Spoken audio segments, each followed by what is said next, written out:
अस्सलाम वालेकुम dear students. I hope कि लास्ट लेक्चर आप लोगों को बहुत अच्छे से समझ आया होगा।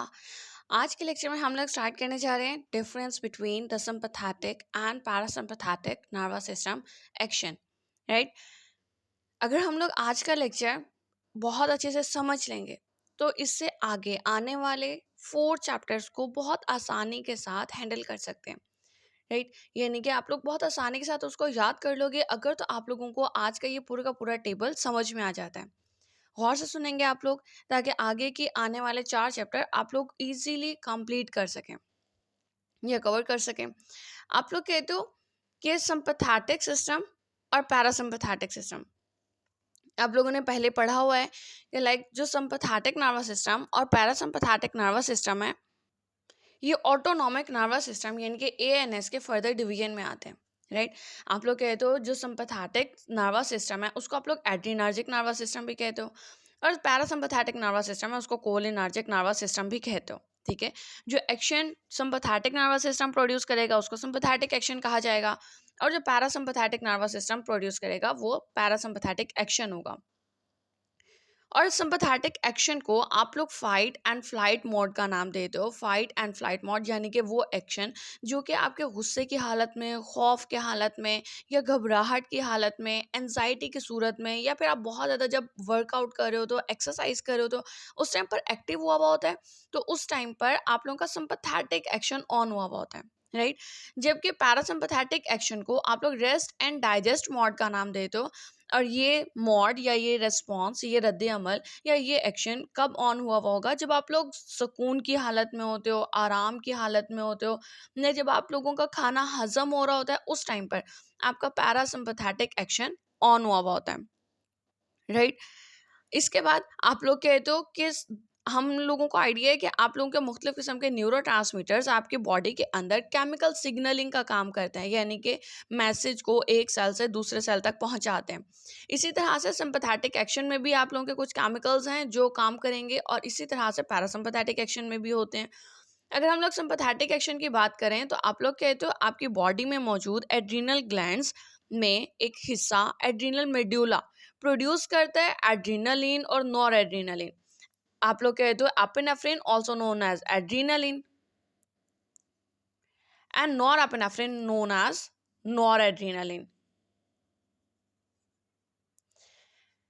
एपिनेफ्रिन और नॉर एपिनेफ्रिन जिसको आप लोग एड्रीनलिन और नॉर एड्रीनलिन कहते हो ये दोनों के दोनों न्यूरोट्रांसमीटर्स पैदा होते हैं सिंपैथेटिक एक्शन में। ठीक है, और ये केमिकल सिग्नलिंग का काम करते हैं यानी कि मैसेज को एक सेल से दूसरे सेल तक पहुंचाते हैं। राइट, और जबकि अगर हम लोग पैरासिम्पैथेटिक एक्शन की बात करें तो इसके अंदर आप लोगों का जो न्यूरोट्रांसमीटर है वो एसिटाइल कोलिन पैदा होता है।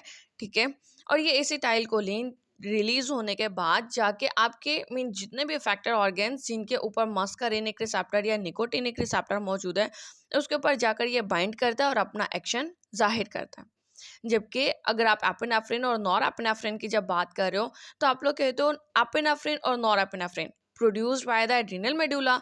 एड्रीनल मेडुला इसको पैदा करेगा, सिक्रीट कर देता है और यह हार्मोन फिर ब्लड में चला जाएगा और ब्लड में से होता हुआ अपने टारगेट इफेक्टर ऑर्गन्स पर मौजूद एड्रीनर्जिक रिसेप्टर पर यानी कि आपने क्या किया, आपके एड्रीनल मेडुला ने इसको प्रोड्यूस किया। ठीक है, और इसके बाद इसको ब्लड के अंदर रिलीज कर दिया। ये ब्लड के अंदर से होता हुआ अपने टारगेट सेल पर यानी कि आपका कोई भी इफेक्टर ऑर्गन है उसकी मेम्ब्रेन पर मौजूद रिसेप्टर, ठीक है, एड्रीनर्जिक रिसेप्टर उसके ऊपर जाकर ये बाइंड कर जाता है।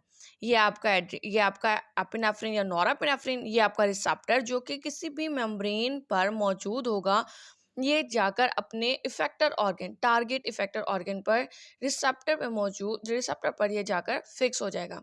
राइट, और फिर ये वही एक्शन दिखाएगा जो कि आपके एपिनेफ्रिन नॉरएपिनेफ्रिन दिखा रहे हैं। ठीक है, यानी कि जो आपका सिंपैथेटिक एक्शन जब ऑन हो जाएगा तो जो सा एक्शन इस टाइम पे जाहिर हो रहा होगा वही वाला एक्शन ये दिखाएगा।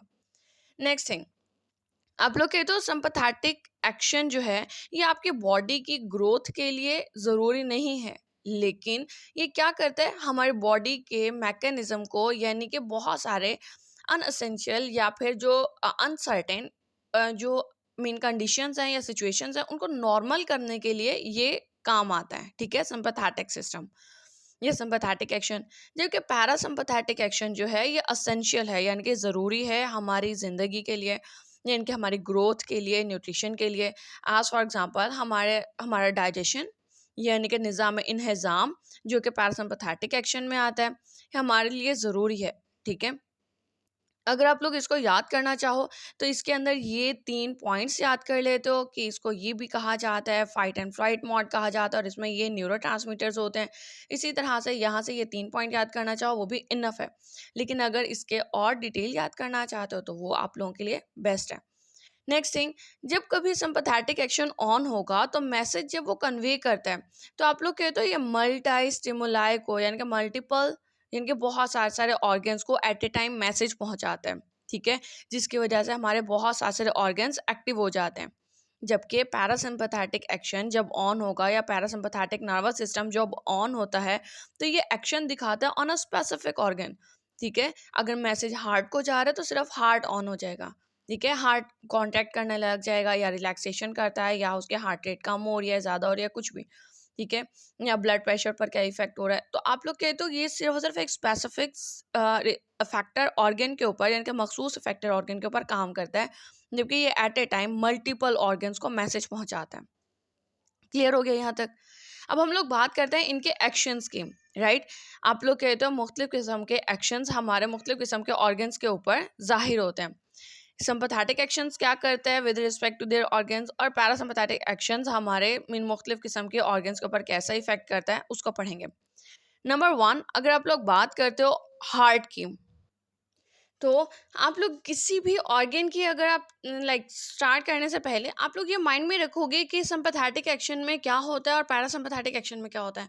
लाइक सिंपैथेटिक एक्शन हमारा किस टाइम पर ऑन हो रहा है, जब कभी हम लोग फियर की सिचुएशन में, खौफ ज़्यादा हैं, ठीक है, या फिर हम लोग एनजाइटी हैं, बहुत ज़्यादा गुस्से में आए हुए हैं, या फिर आप लोग बात करते हो कि जब कभी आप लोग लाइक परेशान हो, ठीक है, लाइक आप लोग घबरा गए हो, ठीक है, या फिर आप लोगों ने बहुत ज़्यादा वर्कआउट कर लिया, एक्सरसाइज कर लिया, आपने वर्कआउट कर लिया, ठीक है, आप लोगों ने वर्कआउट कर लिया बहुत ज़्यादा, उस टाइम पर आप लोगों के मीन जो सिचुएशन आप लोगों के ऊपर मीन उस टाइम पर जाहिर हो रही होती है, उस चीज़ को बस आपने मद्देनजर रखना है, ठीक है। सपोज अब हम लोग बात करें हार्ट की, तो जब कभी अगर आप लोग सपोज अगर आपके सामने कोई शेर आ गया, ठीक है, बहुत ज़्यादा खौफजदा हो जाओगे आप लोग, हार्ट रेट आपका बढ़ जाता है। या बिल्कुल इसी तरह से लाइक अगर आप लोग पैनिक कर जाते हो, या अगर आप लोग वाइवा सिचुएशन में हो, वाइवा देने के लिए जाना है अभी आपने, तो उस टाइम पे क्या होता है कि हार्ट रेट मीन दिल की धड़कन जो होती है वो बढ़ जाती है, ज़्यादा हो जाती है। तो आप लोग कहते हो इंक्रीज हार्ट रेट, ठीक है। और अगर जब हार्ट रेट इंक्रीज हो जाता है तो इसको आप लोग नाम देते हो पॉजिटिव क्रोनोट्रोपिका, ठीक है, पॉजिटिव क्रोनोट्रोपिका। इसके साथ साथ आप लोग कहते हो इंक्रीज कॉन्ट्रैक्टिलिटी, यानी कि उसके सिकुड़ने की ताकत जो है वो भी बढ़ जाती है। और इंक्रीज कॉन्ट्रैक्टिलिटी यानी कि सिकुड़ने की ताकत बढ़ जाना is known as positive inotropic, ठीक है। हार्ट रेट बढ़ जाता है उसको क्रोनोट्रोपिक का नाम देते हो, और जब कॉन्ट्रैक्टिलिटी बढ़ जाती है तो उसको आप लोग पॉजिटिव आइनोट्रोपिक का नाम देते हो, राइट। इसके कंपैरेटिव में पैरासिम्पैथेटिक एक्शन में उसको ऑपोजिट होगा, ठीक है। क्या है कि अगर इधर हार्ट रेट आपका इंक्रीज हो रहा था तो इधर आपका हार्ट रेट डिक्रीज होगा, और यहाँ पर अगर वो पॉजिटिव आइनो क्रोनोट्रॉपिक था यानी कि हार्ट रेट का बढ़ जाना, तो हार्ट रेट का कम हो जाना नेगेटिव क्रोनोट्रॉपिक कहलाएगा। इसी तरह से यहाँ पे कॉन्ट्रैक्टिलिटी यानी कि हार्ट की दिल के सिकुड़ने की ताकत बढ़ जाती है, यहाँ पर क्या होता है आपके दिल के सिकुड़ने की ताकत कम हो जाती है, जिसको आप लोग नेगेटिव क्रोनो आइनोट्रॉपिक का नाम देते हो, सॉरी, ठीक है, नेगेटिव आइनोट्रॉपिक का नाम देते हो। इसके बाद आप लोग बात करते हो ब्लड वेसल्स की, तो आपके बॉडी के अंदर 2 तरह की ब्लड वेसल्स मौजूद हैं। एक वो ब्लड वेसल्स जो आपके स्केलेटल मसल्स में फैली हुई हैं, और एक वो ब्लड वेसल्स जो आपके स्किन में, म्यूकस मेम्ब्रेन और जीआईटी के अंदर मौजूद होती हैं। आप लोग बात करते हो कि अच्छा ब्लड वेसल्स को स्टार्ट करने से पहले आप लोग सपोज आप एक एग्जांपल लेते हो एक वाटर पाइप की। आप लोग कहते हो कि अगर आप लोग पानी का पाइप ले लेते हो, अगर आप लोग उसको नॉर्मल उसे पकड़ के रखते हो, मीन कोई उसको प्रेस नहीं कर रहे हो, कुछ नहीं कर रहे हो, तो नॉर्मल आप नॉर्मल आपने हाथ में पकड़ा हुआ है, तो उसके अंदर ऑब्वियसली पानी आराम से गिरता रहेगा, ठीक है, बहुत ज़्यादा प्रेशर नहीं होगा उसके अंदर, जहाँ पे आपने पाइप पकड़ा है वहीं पे पानी गिर गिर जाएगा, राइट। लेकिन अगर आप लोग उसके एंड से उसके पाइप का जो माउथ है उसको प्रेस कर देते हो, या किसी भी एक जगह से उसका माउथ, उसका जो पाइप है उसको अगर आप लोग प्रेस कर देते हो, तो क्या होगा कि पाइप के अंदर प्रेशर क्रिएट होगा, जो पानी है वो उसका फ्लो रेट बढ़ जाता है, ठीक है। और पानी जो पहले यहाँ पे गिरा था अब वो थोड़े फासले पर जाकर गिरेगा, ठीक है। यानी कि उसके अंदर आप लोग कहते हो प्रेशर जो है वो बढ़ गया है। अगर आप लोग उसको कॉन्स्ट्रिक्ट कर देते हो, उसको दबा देते हो, जबकि अगर आप लोग उसको डायलेट कर देते हो, लाइक अगर गर्मियों में आप लोग देखते हो पाइप जो होते हैं वो मेल्ट हो जाते हैं, आप लोग देखोगे अगर तो वो मेल्ट हो गया है, ठीक है, वो फैल गया है, पहले वो इतना था अब वो फैल गया है, उसका ओरिफिस भी कम हो गया है, तब क्या होता है कि जो ब्लड प्रेशर है वो और ज़्यादा डाउन हो जाता है। तो आप लोग कहते हो स्केलेटल मसल्स के जो अंदर ब्लड वेसल्स मौजूद हैं ड्यूरिंग सिंपैथेटिक एक्शन वो डायलेट कर जाती हैं, यानी कि अगर पहले तो वो नॉर्मली इतनी थी तो क्या होगा, अब वो थोड़ी ज़्यादा डायलेट हो गई हैं, फैल गई हैं, जबकि पैरासिम्पैथेटिक एक्शन में इसका एज सच कोई इफेक्ट नहीं होता। जबकि आप लोग स्किन, म्यूकस मेम्ब्रेन, जीआईटी के अंदर मौजूद ब्लड वेसल्स की बात करो तो इसमें क्या होता है, कॉन्स्ट्रिक्शन हो जाती हैं, ब्लड वेसल्स आपकी कॉन्स्ट्रिक्ट हो जाती हैं, तंग हो जाते हैं, सिकुड़ जाती हैं। सिकुड़ कैसे जाएंगी, आप लोग कहते हो ये नॉर्मल अगर थी तो सिकुड़ कर आपको ब्लड प्रेशर को बढ़ा देंगी। पहले अगर आपका नॉर्मल था तो वो नॉर्मली पानी गिर रहा था, अब आपने आगे से उसको दबा दिया है, तो क्या हुआ, पहले पानी जो यहाँ पे गिरा था वो थोड़े प्रेशर के साथ आगे जाकर गिरेगा, फ्लो रेट भी बढ़ जाएगा, यानी कि उसके अंदर तनाव, जो टेंशन है, जो प्रेशर है वो क्रिएट होगा, ब्लड प्रेशर आपका बढ़ जाएगा। जबकि पैरासिम्पैथेटिक एक्शन में इसका ऑपोजिट होगा, उसमें आपके ब्लड वेसल्स डायलेट हो जाएंगे और ब्लड प्रेशर डिक्रीज हो जाएगा। अब बात हम लोग करते हैं कि हम लोग जब कभी ब्लड प्रेशर की बात करें, ठीक है, कि ब्लड प्रेशर बढ़ गया है जी, ब्लड प्रेशर कम हो गया है, तो ऑब्वियसली आप लोग कहते हो, इस चीज़ से भी आप लोग याद रख सकते हो कि जब कभी हम लोग परेशानी की हालत में होते हैं या टेंशन में होते हैं या हम गुस्से में होते हैं बहुत ज़्यादा, तो हमारा ब्लड प्रेशर बढ़ जाता है, यानी कि हमारी ये वाली ब्लड वेसल्स उस टाइम पे काम कर रही होती हैं, ठीक है। या फिर आप लोग कहते हो जब कभी हम लोगों ने ब्लड प्रेशर की बात करनी हो कि ब्लड प्रेशर कम हो गया है, ज़्यादा हो गया है, तो हम लोग इन वाली ब्लड वेसल्स का जिक्र करते हैं, राइट। जब हम लोग जनरली ओवरऑल ब्लड वेसल्स या ब्लड प्रेशर का जिक्र करें तो हम लोग इन वाली ब्लड वेसल्स का जिक्र करते हैं। क्लियर हो गया। नेक्स्ट थिंग, ट्रैकिया और ब्रोंक्यूल्स, यानी कि हमारी सांस की नालियों पर क्या इफेक्ट होता है। हम लोग कहते हो सांस की नालियाँ जो वो डायलेट हो जाती हैं, नॉर्मल से ज़्यादा फैल जाती हैं। होगा क्या कि हम लोग लाइक अगर हम लोग गुस्से की हालत में, सिंपैथेटिक एक्शन जब हमारा ऑन है, तो उस टाइम पे क्या होता है कि हम लोगों को सांस मीन हम लोग ऐसे खींच कर लेते हैं, ठीक है। यानी कि हम लोगों को मीन दिक्कत हो रही होती है सांस लेने में, राइट, खींच कर ले रहे होते हैं। तो आप लोग क्या कहते हो कि उस टाइम पर हमारी जो ब्रोंक्यूल्स हैं, ट्रैकिया जो है, यानी कि हमारी जो सांस की नालियाँ हैं वो फैल जाती हैं। जबकि पैरासिम्पैथेटिक एक्शन जब हम लोग सुकून की हालत में होते हैं तो उस टाइम पे कॉन्स्ट्रिक्ट हो जाती हैं और उस टाइम पे सिक्रीशंस भी, जो रतूबत है वो भी बढ़ जाती है, यानी कि रात के वक्त, ठीक है।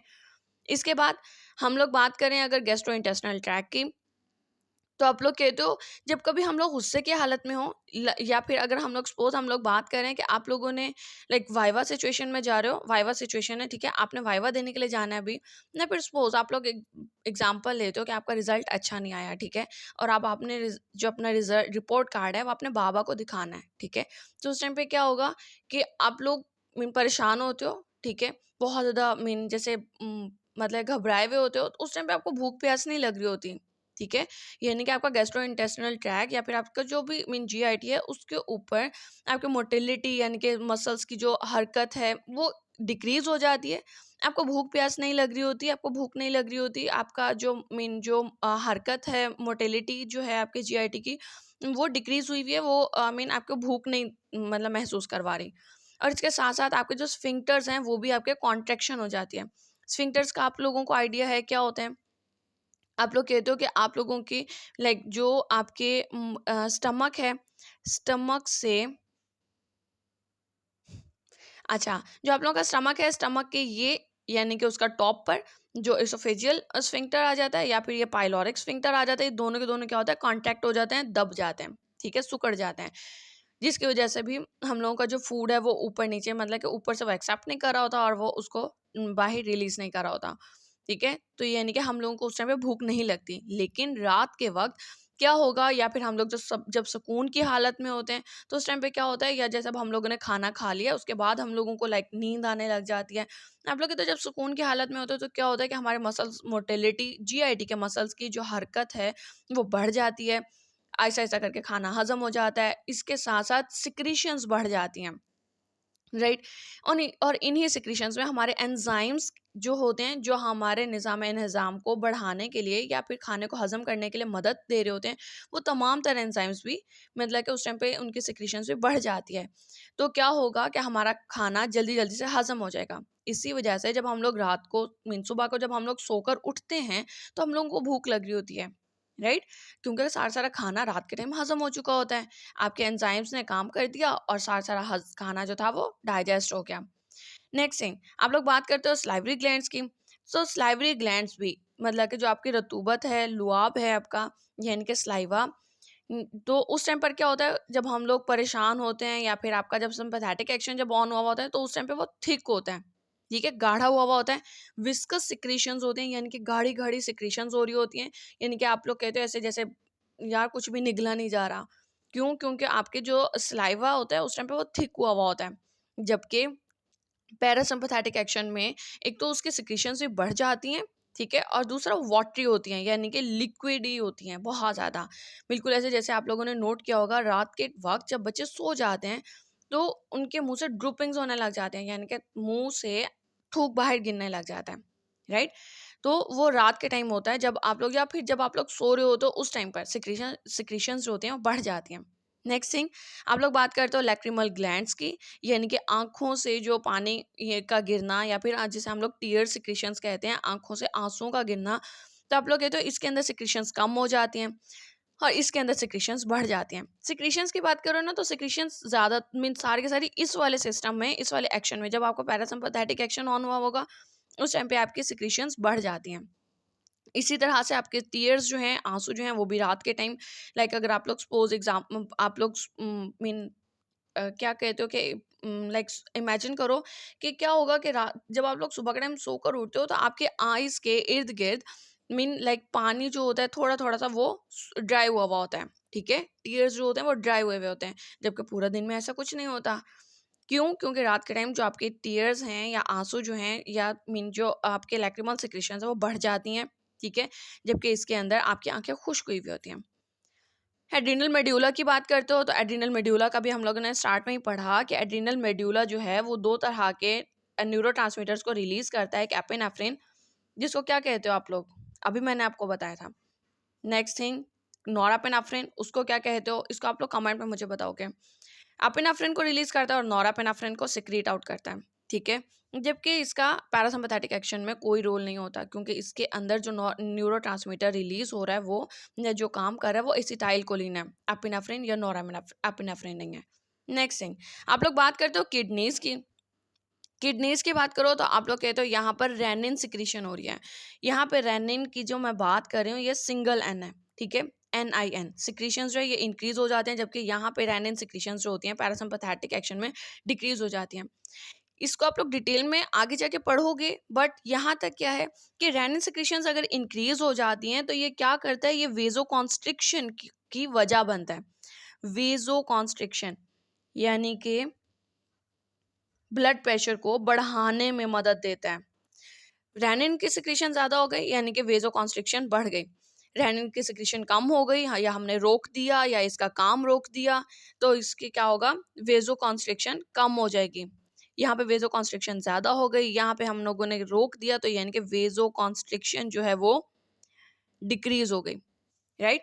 एक्चुअली जो रेनिन है वो एक ऐसा मीन एक रेनिन का जो मेन मेन फंक्शन है वो क्या है कि ये हाइड्रोलाइज कर देता है एंजियोटेंसिनोजेन को, जो कि आपके लिवर से सिक्रीट हो रहा है इनटू पेप्टाइड्स जो कि एंजियोटेंसिन 1 है, ठीक है। फिर इसको एंजियोटेंसिन 1 एंजियोटेंसिन 2 में कन्वर्ट होता है और वो वेसोकॉन्स्ट्रिक्शन पैदा करता है।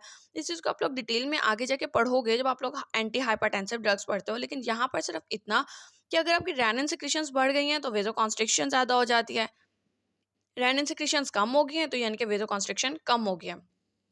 नेक्स्ट थिंग, आप लोग इस चीज़ को मिक्सअप नहीं करोगे विद रेनिन, RENNIN, ठीक है।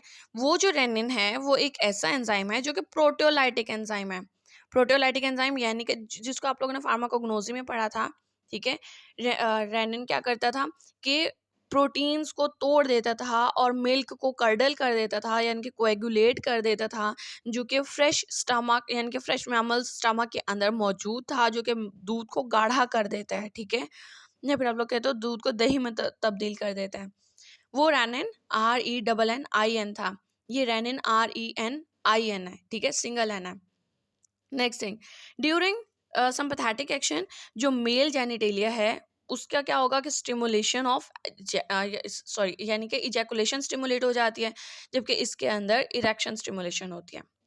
और अगर हम लोग फीमेल जेनिटेलिया की बात करें तो सिंपैथेटिक एक्शन जब ऑन होता है तो यूटिरस रिलैक्स हुआ होता है, जबकि पैरासिम्पैथेटिक एक्शन में ऐसा कोई इफेक्ट नहीं है।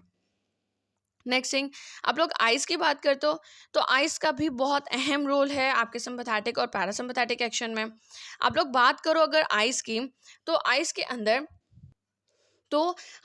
क्या होगा कि एज फॉर एग्जांपल पहले थोड़ा सा अगर हम लोग इसके स्ट्रक्चर की बात कर लें, एनाटॉमी की बात कर लें, तो आप लोग क्या कहते हो, आप कहते हो लाइक सपोज ये आपकी आइज है, ठीक है, और इसके अंदर वो आई बॉल ब्लैक कलर का, इसके अंदर आप लोग कहते हो ये जो आई बॉल है इसको आप लोग इरिस का नाम दे रहे हो, ठीक है। जो ब्लैक कलर की जो बॉल होती है आपकी आंख के अंदर इसको आप लोग आइरिस का नाम दे रहे हो, जबकि इसके अंदर मौजूद छोटा सा एक और सर्कल इसको आप लोग प्यूपल का नाम देते हो। और इस प्यूपल और आइरिस इन मीन लाइक इधर जो मसल्स मौजूद हैं इनको आप लोग नाम देते हो रेडियल मसल्स का। क्यों? क्योंकि ये बिल्कुल आर्क की सूरत में, ठीक है, इस वजह से आप लोग इसको रेडियल मसल्स का नाम देते हो।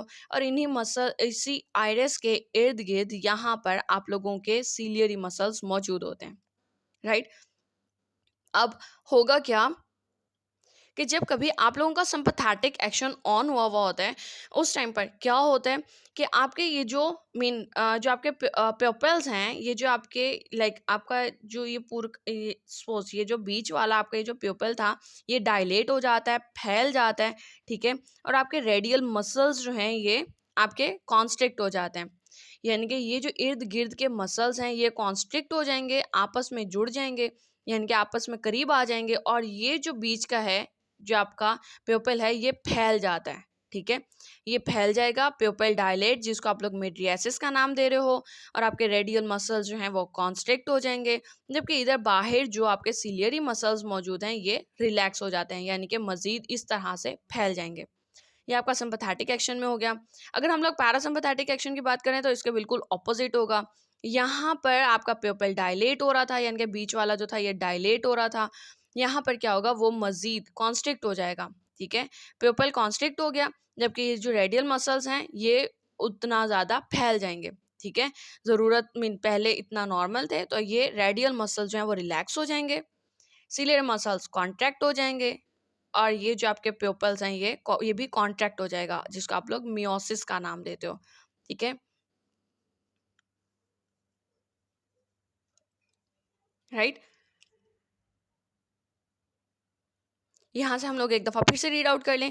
आप कहते हो कि आइस का सिंपैथेटिक एक्शन में क्या होगा कि आपके रेडियल मसल्स कॉन्ट्रैक्ट हो गए और प्यूपल्स जो हैं वो डायलेट हो गए, प्यूपल डायलेट हुए जिसको आप लोगों ने मेड्रियासिस का नाम दिया, और सीलियरी मसल्स जो हैं वो रिलैक्स हो गए जो आपके आइस के इर्द गिर्द थे, ठीक है। सॉरी, आपके जो आपका आइरिस था उसके इर्द गिर्द जो आपके सीलियरी मसल्स थे वो जो हैं वो रिलैक्स हो गए, राइट।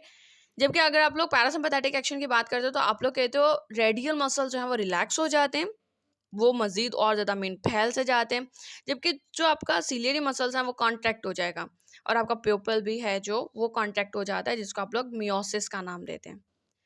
आई होप कि आज का लेक्चर आप लोगों को बहुत अच्छे से समझ आया होगा। अगर आप लोगों को कोई भी क्वेश्चन हो तो मुझसे कमेंट सेक्शन में क्वेश्चन कर सकते हैं, और अगर लेक्चर समझ में आया है तो लाइक का बटन प्रेस कर दें। Thank you so much.